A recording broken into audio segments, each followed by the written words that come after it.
Hello everyone, welcome back to another video. And hi, welcome to the channel if you're brand new. I am Shamanism, otherwise known as Emily. I'm an author, an entrepreneur, and a gardener, and I'm here to help you grow anything and everything, including yourself. In today's video, I thought I would really like to talk about the power and strength of self-love and of our beliefs. Why am I talking about this, you might think? So the reason is because I found myself thinking about my level of self-love, call it a self-love thermostat, the other day. Now, how did I arrive thinking about that? Well, I was working on I'm actually working on quite a few creative endeavors right now. And I noticed that when I was working on these projects, let's say that they require a bit of inner child play, or that when I approach new projects, I tend to sort of let my younger inner self figure them out a little bit at first, or that seems to be the part of myself that comes forward to engage in creativity, let's just say. And the thing that I found really interesting about that was that when I allowed that, what I noticed, and this was kind of unnerving for me if I'm being honest, was that my inner critic was really loud. The other side of me, which I guess you could say was an adult version, a more parental version of myself that's in my brain. This all sounds really strange out loud, I know. But that she would kick up and start just kind of almost, if you were to personify her quite literally, she would have just been scolding and screaming at my inner child. And I thought to myself from another perspective, that's crazy. That's not right at all. If this was a literal child outside of myself and this was a parent that I was watching, that's not okay behavior. You can't just scream at a child when they do something wrong. And let's discuss that for a moment. When they do something wrong, let's talk for a minute about trying new things, new endeavors, new creative projects, whatever. Why should it be that when something is new that we immediately critique ourselves? Where did we develop that? Where did any of us develop that strange situation?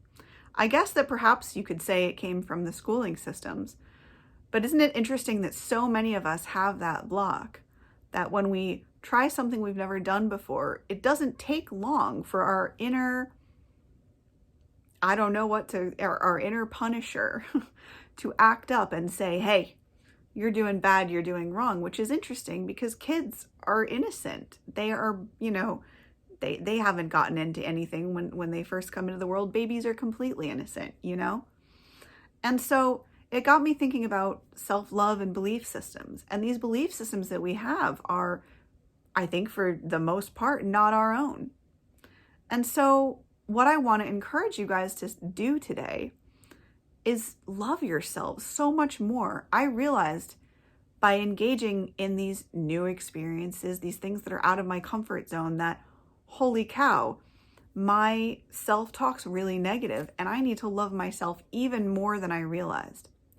And what it comes down to, guys, is this whole cup is empty, half full thing that we hear all the time. And yes, it's getting a little cliche, I'm sure, but at the same time, it's becoming cliche because it's vital to surviving in your life, in my opinion. If we can't be our best, most enthusiastic cheerleader, at the end of the day, the reality is just that no one else is going to be your cheerleader probably either.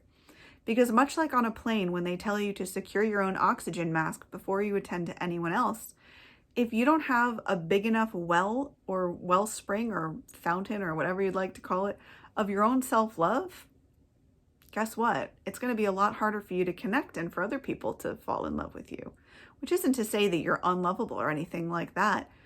It's just harder, in my opinion, for people to connect heart to heart with you, And to that end, I just want to say that every single one of you watching this video, and I mean this from the bottom of my heart, no matter who you are, no matter what race, no matter what gender, no matter what labels society or anyone else or anything has put on you, know that you, number one, you always have the power to change that in any moment at any point. And two, know that you absolutely, without a shadow of a doubt, deserve love. We are creatures of love. We are multidimensional beings that exist largely in my view as pure love. And of course we stray because the reality of life is that there are a lot of people that don't have a mentor. And so they're navigating life lost. And what I've learned from my 35 years of life thus far is that you have to be your own cheerleader and you've got to love yourself. It really is so vital, because at the end of the day, any relationship you have with anyone else is just a mirror of the one you have with yourself. And so, if you're harsh to yourself, you're going to end up realizing one day or another that you're harsh to others too. And I say this from a realization of this. I came from this place too. I was there once as well. And in many, many ways, I don't have as much self-love still as I wish how do I put it? Just as I wish I had for myself, I guess. It's a really strange way to word it. But I just want to really, really shake you guys and encourage you in a loving way to have self-love for yourselves, because every single human being is different. Every single energy within a different physical human body is different.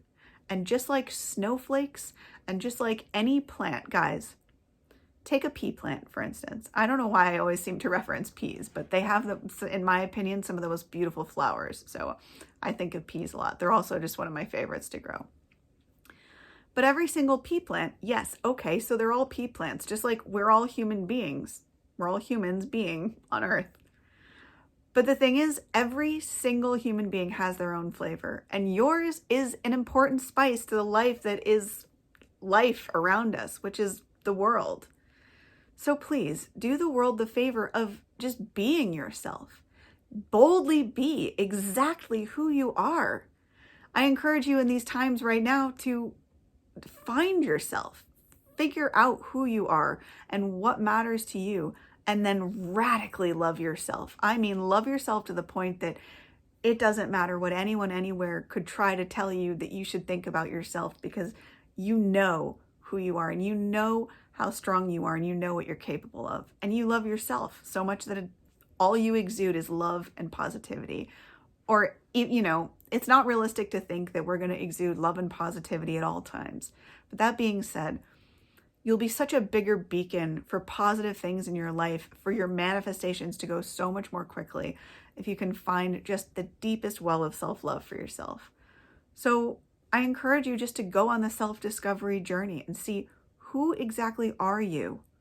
Are you this physical body? For one, comment down below. How many of you out there believe that we are multidimensional beings in a physical shell? Because I know I do. So with that, beautiful people, it's been a pleasure hanging out with you. I look forward to seeing you in the next video. And remember, have radical self-love for yourself, because there's only one of you. See you in the next video. Thank you so much for watching. Remember to like, comment, and subscribe if this video is of any help to you. Take care, and I'll see you next time. Bye-bye.